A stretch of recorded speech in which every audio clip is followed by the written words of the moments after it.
Compilação dos ensinamentos de Meixo Sama, áudio, junho 2024. A característica peculiar da salvação da Igreja Messiânica. A missão da nossa igreja é salvar as pessoas que estão sofrendo no inferno, conduzindo-as ao paraíso e, por meio disso, fazer surgir uma sociedade paradisíaca. Para salvar o próximo, o ser humano precisa primeiramente elevar-se ao paraíso e tornar-se seu habitante. Assim ele poderá conduzir o próximo ao paraíso e salvá-lo. Ou seja, colocar uma escada do paraíso até o inferno, estender as mãos para ajudá-lo a subir degrau por degrau. É nesse ponto que nossa religião difere de todas as religiões até hoje, sendo inclusive o seu oposto. Como todos sabem, desde a antiguidade, os religiosos vêm se contentando com o mínimo necessário à sua subsistência e entregando-se a práticas ascéticas. Uma vez que se colocam numa posição infernal para salvar o próximo, usam a escada em sentido contrário, isto é, empurram os necessitados de baixo para cima, ao invés de puxá-los do alto. É fácil calcular o duplo esforço exigido. Entretanto, não havia alternativa, visto que o paraíso ainda não estava pronto. Isso ocorria devido à prematuridade do tempo, ou seja, o mundo espiritual ainda se encontrava na Era da Noite. Contudo, a partir de 1931, o mundo espiritual vem se transformando gradualmente em dia, tornando a construção do paraíso mais fácil. Todavia, não é o ser humano que o constrói, é Deus. Por conseguinte, a obra progride à mercê do tempo, bastando ao ser humano agir de acordo com a vontade divina. Em outras palavras, Deus traça o plano, coordena e utiliza livremente um grande número de pessoas. A ideia exata que se pode ter da minha função é a de mestre de obras. Nossos fiéis sabem perfeitamente que estou construindo o modelo do paraíso como uma das atribuições dessa função. Dessa forma, em momentos e locais inesperados, aparecem-me pessoas querendo vender suas terras. Assim que percebo a vontade divina de adquirir determinado terreno, surge a quantia necessária sem que empregue o mínimo esforço. Logo a seguir, exatamente do modo como imaginei, consigo os melhores projetistas, engenheiros e construtores, bem como o material que necessito, na quantidade certa. Oportunamente alguém traz uma árvore e já existe um lugar apropriado para ela. Às vezes, ao receber dezenas de árvores de uma vez só, fico sem saber como agir. Interpretando que isso foi feito por Deus, planto-as e constato que elas se encaixam maravilhosamente no jardim, sem sobrar nem faltar. Sempre que isso ocorre, não posso deixar de sentir claramente que tudo é realizado por Deus. Se desejo colocar uma pedra ou uma planta em determinado lugar, elas me são entregues dentro de 1 ou 2 dias no máximo. O que vem a ser todas essas ocorrências senão milagres? Caso eu começasse a enumerá-las, não acabaria mais. E o que expus agora não passa de uma pequena parte. Com o tempo, pretendo escrever mais a respeito. Este artigo tem como objetivo ajudar os leitores a compreender que não é o ser humano que realiza, que ele é levado a fazer tudo de acordo com o plano de Deus. Pelos fatos relatados, fica bem claro que a vontade de Deus é construir um modelo como passo inicial da construção do paraíso terrestre. Contudo, isso não é o bastante. É preciso que cada indivíduo se torne um habitante do paraíso, e agora é chegado o momento em que isso é possível. Naturalmente, o lar também se tornará paraíso e todos virão a ter uma vida paradisíaca. Somente assim poderemos puxar as pessoas do inferno e trazê-las à salvação. Eis a razão por que aconselho os fiéis a criar o máximo possível um ambiente ao seu redor sem sofrimentos, pois isso está de acordo com a vontade de Deus. Enquanto não se conseguir eliminar os 3 infortúnios, doença, pobreza e conflito, não se poderá salvar outras pessoas verdadeiramente. É preciso saber que isso não era possível durante a Era da Noite, mas hoje já o é. Terminou a época dos sofrimentos a que Buda Sakyamuni se referiu. Se as pessoas compreenderem essa verdade, sentir-se-ão tomadas por uma alegria infinita jamais vivenciada pela humanidade. Em 5 de outubro de 1949. O que é a verdadeira salvação? Hoje em dia, a crítica mais frequente em relação à nossa religião é que, por tratar-se de uma instituição religiosa, ela está errada em empenhar-se na cura de doenças. Entretanto, se pensarmos bem, concluiremos que não há nada tão sem sentido como essa observação. Ela provém do pensamento inflexível dos críticos, para quem a religião deve ocupar-se apenas da salvação no âmbito espiritual, não cabendo a ela a parte material. Ainda segundo esses críticos, a cura de doenças é uma questão material e, por esse motivo, ela não compete à religião. Categoricamente, excluem das atribuições religiosas a salvação material, limitando suas ações no campo espiritual. Obviamente, o que eles imaginam como salvação espiritual consiste, em síntese, na resignação. Até hoje, a concepção da maioria das pessoas sobre religião é que, por ela não possuir força para salvar as pessoas do sofrimento do plano material, por falta de outro recurso, tenta, ao menos, diminuir esse sofrimento através da resignação. Se a religião excluir a matéria e preocupar-se unicamente com a solução das questões espirituais, na prática ela não promoverá a salvação. Isso pelo motivo de que é a crença na possibilidade da solução dos problemas materiais que nos permite obter, também espiritualmente, a verdadeira tranquilidade. Quando sentimos fome, por exemplo, só podemos ficar tranquilos se tivermos a certeza de que alguém nos trará comida. Se soubermos que ninguém o fará, é natural que fiquemos desesperados, temendo morrer de inanição. O mesmo se dá em relação a doenças, reveses da vida e outros problemas. O reconhecimento de que tudo isso pode ser solucionado através da fé é que nos dá verdadeira tranquilidade. Dessa forma, é por meio da solução de ambas as questões, as materiais e as espirituais, que conseguiremos a salvação e alcançaremos o verdadeiro estado de paz interior. Sendo assim, a base da salvação material e espiritual é eliminar as doenças, tornando as pessoas sadias.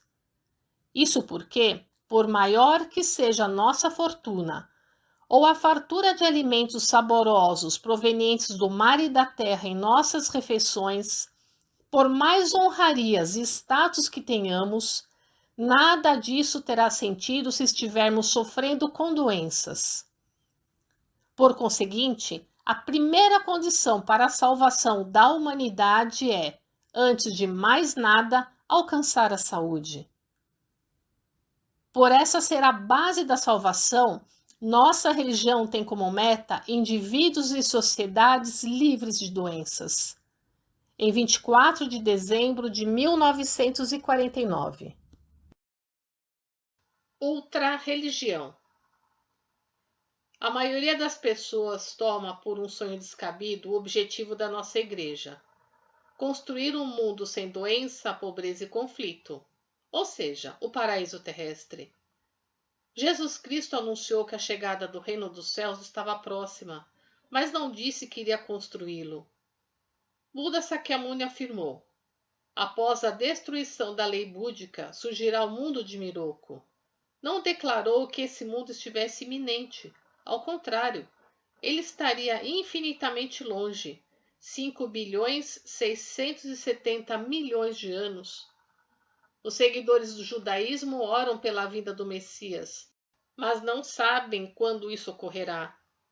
Lendas da Índia, transmitidas desde a antiguidade sobre o surgimento de Tenrin Bosatsu, a era do pedestal do néctar da igreja Tenrikyo, o mundo da serenidade e paz, anunciado por Nichiren, e o mundo do pinheiro, proclamado pela fundadora da Aomoto, são referências do surgimento de uma era ideal, mas não foi indicado quando isso sobreviria.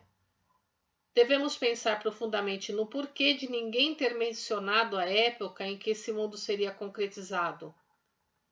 Todas essas profecias foram de grande utilidade, mas uma vez que não houve anúncio nem da realização nem do plano de execução, devemos interpretar que o momento ainda não chegara. Por outro lado, sabemos que os ensinamentos pregados e praticados pelos fundadores formaram a base de cada uma das religiões.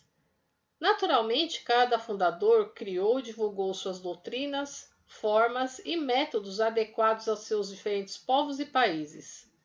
Evidentemente, as religiões foram criadas sob o desígnio de Deus, necessárias e próprias a cada época, localidade, povo, tradição, costume, etc. Graças a isso, cultivou-se a harmonia e a cultura alcançou o deslumbrante progresso que hoje apresenta. Não fossem as religiões, o mundo estaria à mercê do mal ou talvez destruído. Se pensarmos assim, não é exagero dizer que os grandes feitos dos fundadores de religiões e seus seguidores merecem nossa mais alta consideração.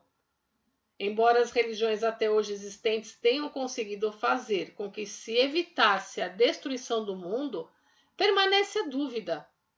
Será que continuarão úteis para os mundos atual e vindouro?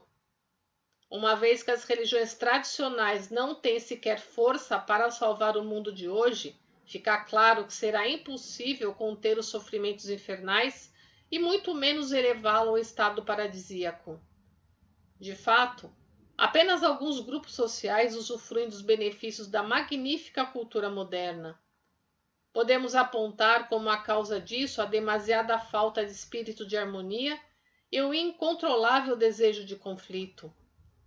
Uma observação sobre o mundo contemporâneo faz com que as pessoas sensatas sintam a necessidade do aparecimento de uma grande luz que dissipe as trevas, isso é, da força salvadora de uma outra religião.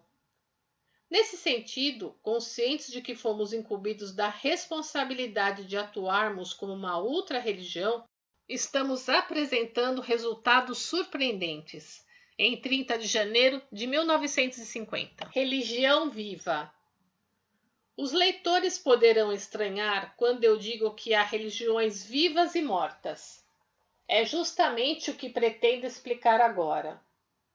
Religião viva é aquela que está associada ao cotidiano e a morta exatamente o oposto. Infelizmente é raro encontrar uma religião dentre as muitas existentes que esteja perfeitamente entrosada no cotidiano. Em sua maioria, as doutrinas são elaboradas com perfeição, mas lamentavelmente não podemos esperar muito de sua força de edificação do caráter humano. Na época em que os fundadores de cada religião atuavam, há centenas ou milhares de anos, certamente essa força era grande e estava de acordo com a situação social da época. No entanto, sabemos que a capacidade de propagação dessas religiões foi enfraquecendo com o passar do tempo até atingir a condição em que hoje elas se encontram. Não há o que se fazer, porque esse é o curso natural das coisas, e isso não diz respeito apenas à religião, mas a tudo. Só que no caso da religião, esta situação demorou, mas finalmente ocorreu. Mesmo assim, nesse espaço de tempo, surgiram várias novas religiões adequadas à sua época, fato esse observado em qualquer país. Todavia é comum que elas acabem desaparecendo porque dificilmente têm capacidade para superar as anteriores. Entre as religiões japonesas surgidas na Idade Moderna, que ainda mantêm considerável influência, podemos citar Nichiren Shu e Tenrikyo. Até aqui me referi à trajetória das religiões de forma geral. Agora desejo mostrar como são as religiões na atualidade. É do conhecimento geral que, a partir do século XVIII, o desenvolvimento da cultura científica vem constituindo uma verdadeira ameaça às religiões, e é fato inegável que isso contribuiu para sua decadência. A ciência dominou a tal ponto a mente humana que hoje o ser humano só aceita o que vem da ciência. Não bastasse isso, esse comportamento deu origem ao pensamento ateísta, que que leva à degeneração moral desenfreada, criando desordem social e transformando este mundo em um verdadeiro inferno. Ainda há religiões antigas que se esforçam para edificar o ser humano por meio de ensinamentos, os quais foram sendo aperfeiçoados após sua elaboração centenas ou milhares de anos atrás. Entretanto, por terem se distanciado demais da atualidade, falta a elas força de edificação, e falando francamente, a perda de adequação à realidade as torna meras antiguidades. Elas se assemelham às obras de arte que, na época da sua criação, eram apreciadas em todo o seu esplendor, mas hoje perderam sua utilidade e estão limitadas a ser contempladas como meros patrimônios culturais. Dentre as novas religiões japonesas, há algumas que dão uma nova roupagem a esses patrimônios culturais para atrair as pessoas, mas com certeza terão existência limitada. Infelizmente, a religião foi superada pelo formidável progresso da cultura e ficou para trás. Exemplificando, é como se quiséssemos usar carros de boi e liteiras, algo de pouca utilidade numa época em que nos servimos de aviões, automóveis e da tecnologia sem fio. Pode parecer um autoelogio, mas preciso falar da nossa religião. Ela respeita a história, mas não se prende a isso. Avança no tempo seguindo diretrizes próprias de acordo com os desígnios de Deus. Além disso, por ser uma religião nova com sangue jovem correndo em suas veias, ela desenvolve atualmente projetos que abrangem a reforma da agricultura e da medicina e ainda aponta todas as falhas da cultura, adotando como princípio norteador o ideal de uma nova cultura. Uma das manifestações mais concretas desse ideal vem a ser a construção do modelo do paraíso terrestre e do Museu de Arte, obras de vanguarda que, como locais sagrados, visam reconfortar as almas maculadas e exaustas de seus visitantes e elevando o caráter humano. Serve como antídoto contra os divertimentos vulgares tão comuns nos dias de hoje. De acordo com o exposto acima, no âmbito do indivíduo, nossa obra consiste em contribuir para a saúde física, para a superação da pobreza e para a melhoria do pensamento humano. No âmbito coletivo, sua finalidade é criar uma sociedade alegre e sem preocupações. Sentimos-nos imensamente felizes ao saber que ultimamente nosso trabalho está sendo reconhecido pelos mais esclarecidos e tornando-se alvo de sua atenção. Embora no momento seja um trabalho de pequena escala, quando ele for ampliado em âmbito mundial, surgirá a partir do Japão o plano de um mundo ideal repleto de paz e felicidade. Afianço que isso não é simplesmente um sonho. Portanto, o que vem a ser uma verdadeira religião viva, se não a nossa, com todos esses exemplos? O que me deixa desapontado é a sociedade atual que olha as novas religiões com indiferença e desprezo. Isso ocorre principalmente na classe intelectual, que mesmo quando tem contato com a nossa religião, geralmente evita expor o fato ao público. Entretanto, eu compreendo perfeitamente a razão desse comportamento. As religiões antigas geralmente contam com um espantoso número de adeptos, mas esses, na maioria, são indivíduos de pouca cultura. Entre as religiões novas, há algumas que não despertam nenhum interesse devido às suas teorias e práticas excêntricas. Outras possuem em seus princípios componentes supersticiosos em grande proporção que o bom senso nos leva a rejeitar. Creio que essa situação não durará muito tempo, mas desejo que todas as pessoas envolvidas reflitam sobre o assunto. Há também os estudiosos de religiões que, para adaptar os antigos ensinamentos de santos, sábios e fundadores de religiões à época atual, os remodelam e dão a eles uma nova roupagem. Isso lhes confere uma aparência progressista e os torna de fácil aceitação pela classe intelectual, mas restam dúvidas quanto à sua utilidade para a vida prática. O assunto me fez lembrar o pragmatismo de William James, 1842-1910, renomado filósofo americano. Pragmatismo significa filosofia em ação, porém eu proponho alterar para religião em ação. Em 4 de novembro de 1953. Religião criadora de pessoas felizes. Em princípio, o que vem a ser a religião? Ela teve origem no amor de Deus para conduzir as pessoas infelizes à felicidade. Ninguém ignora que muitos se esforçam em vão para serem afortunados. Raros são os que conseguem ser felizes, mesmo depois de uma vida inteira de lutas. Longe de ser feliz, a maioria das pessoas vive uma sucessão de infelicidades. Mesmo que a teoria aprendida através da instrução escolar ou da leitura de biografias e livros sobre grandes personalidades seja fielmente posta em prática, são raros os casos bem-sucedidos. A teoria bem embasada merece admiração, mas todos, por experiência própria, sabem que na prática as coisas não ocorrem de acordo com ela. Por exemplo, quem segue fielmente o caminho da honestidade é visto como ingênuo ou tolo. Entretanto, se muda a forma de agir e faz algo estranho, cai no descrédito ou até mesmo nas malhas da lei. Por fim, o indivíduo não sabe como proceder. Por esse motivo é que os espertos definem que o melhor é viver desonestamente, simulando atitudes honestas. Essa filosofia de vida se disseminou e, dentre seus adeptos, os melhores se tornam os bem-sucedidos, razão por que as pessoas tendem a seguir tais exemplos e os males sociais não diminuem. Pelo mundo ser assim é que se diz que os honestos saem perdendo. Portanto, quanto mais correto for o indivíduo, mais ele se arrisca a cair no conceito de ultrapassado e ser taxado de inflexível.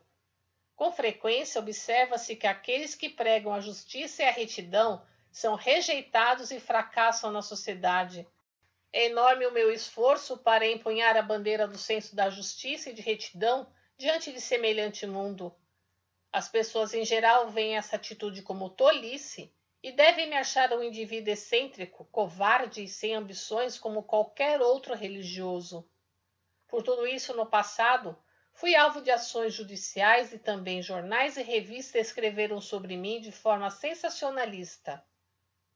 Este tratamento cruel que recebi se deve ao fato de eu ter escrito destemidamente contra o mal, bem como à inveja suscitada por conta do nosso rápido crescimento. Ultimamente, apesar de todas as pressões, em vista da constância e da força com que estamos expandindo, a sociedade nos tem visto com outros olhos. Acima de tudo, alegra-nos que a situação tenha se abrandado, facilitando o nosso trabalho. Isso se deve ao fato de termos Deus em nossa retaguarda, o que nos permite ultrapassar as adversidades com segurança. Ou seja, nossa religião possui uma grande proteção não encontrada nas demais.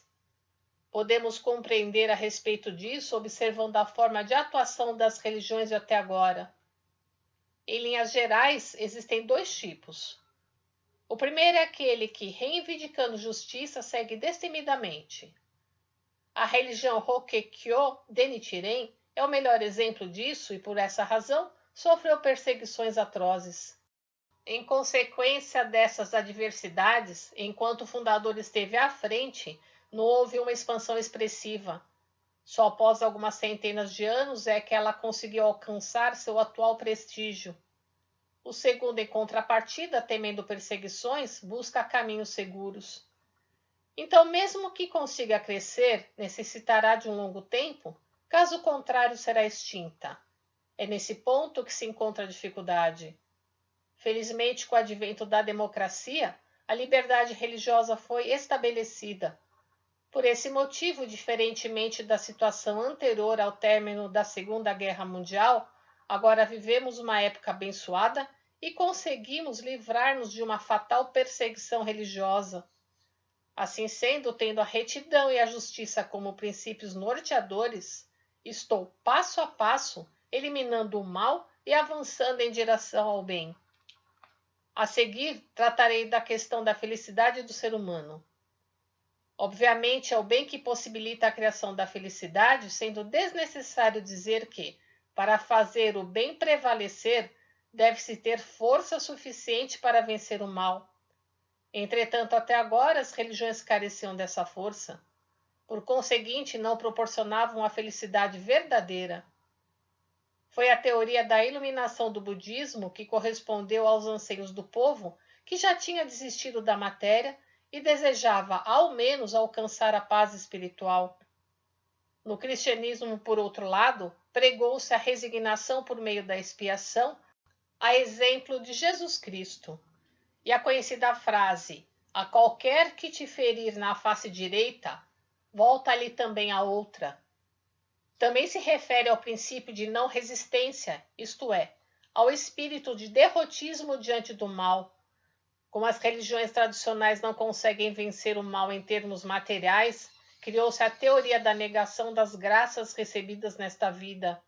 Não é de estranhar o surgimento da classificação de superior para a religião que visa a salvação do espírito e de inferior para aquela que consegue proporcionar também as graças recebidas nesta vida. Contudo, essa teoria não passou de um recurso até determinada época. Darei alguns exemplos.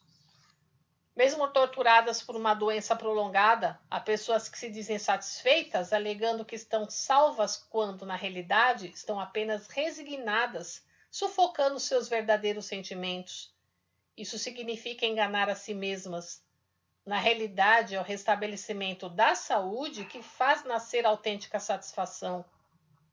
Desde tempos antigos, sempre houve famílias que, não obstante o ardor de sua fé, não foram agraciadas materialmente, permanecendo infelizes. Dessa forma, acabaram por se iludir, julgando que a essência da religião só objetiva a salvação espiritual. Entretanto, a Igreja Messiânica salva tanto o espírito como a matéria. Podemos afirmar que ela vai além disso. Em poucos anos de atuação, nossa religião já está construindo solos sagrados, museu de arte e outras obras em diversas localidades, e tudo isso depende inteiramente dos donativos dos fiéis. E como abominamos a exploração, temos como diretriz contar apenas com o recebimento do donativo espontâneo. Apesar disso, o fato de se conseguir a quantia necessária para empreendimentos de tamanha envergadura é realmente milagroso. Isso prova a prosperidade dos fiéis.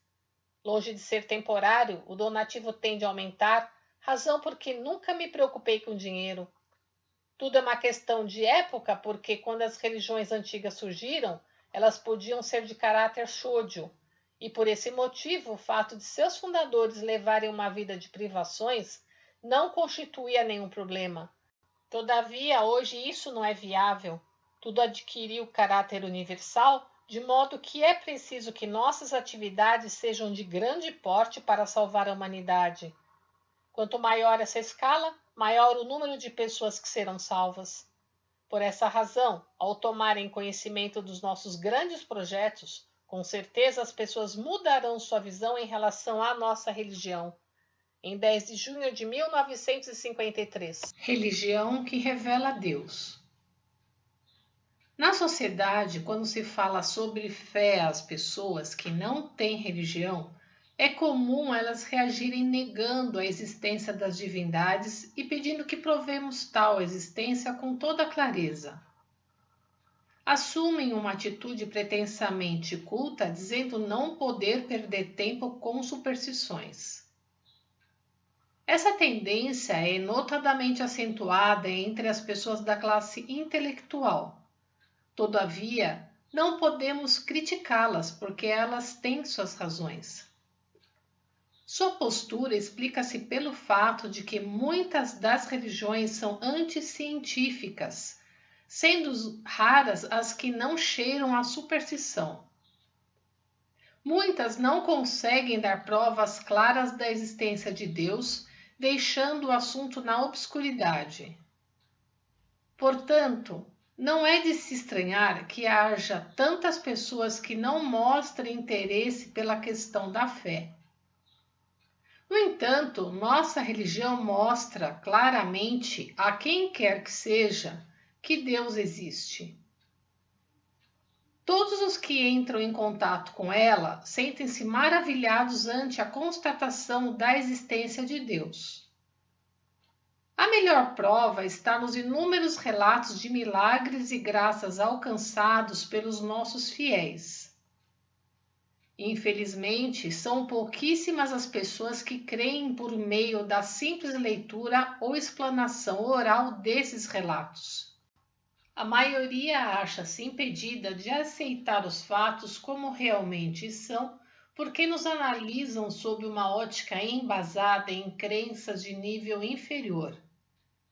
Em parte, isso se entende. Mas para religiões como a nossa, não deixa de ser lamentável. Costumo afirmar que nós não somos uma simples religião, e sim uma outra religião, uma grandiosa obra de salvação. Muitos de nossos fiéis dizem que, quando leram nossas publicações pela primeira vez, não conseguiram crer integralmente nelas, achando muito diferentes não só dos ensinamentos de outras igrejas, como também das teorias científicas. Considerando que nenhuma experiência é perdida, eles começaram a receber de orei cheios de desconfiança. Perplexos com o fato de que ele consistir apenas no levantar das mãos, pensaram em desistir, julgando impossível obter por meio de um ato de tamanha simplicidade curas que não se conseguem nem mesmo pela tão avançada medicina atual.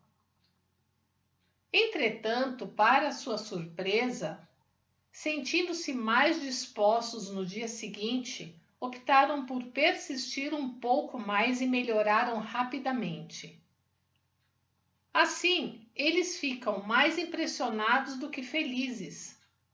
Este é o testemunho unânime dos que relatam suas experiências. É justamente porque nossa religião evidencia extraordinárias graças recebidas nesta vida que os intelectuais cometem o engano, chamando a isso de superstição. Essa atitude não deixa de ser um grande obstáculo.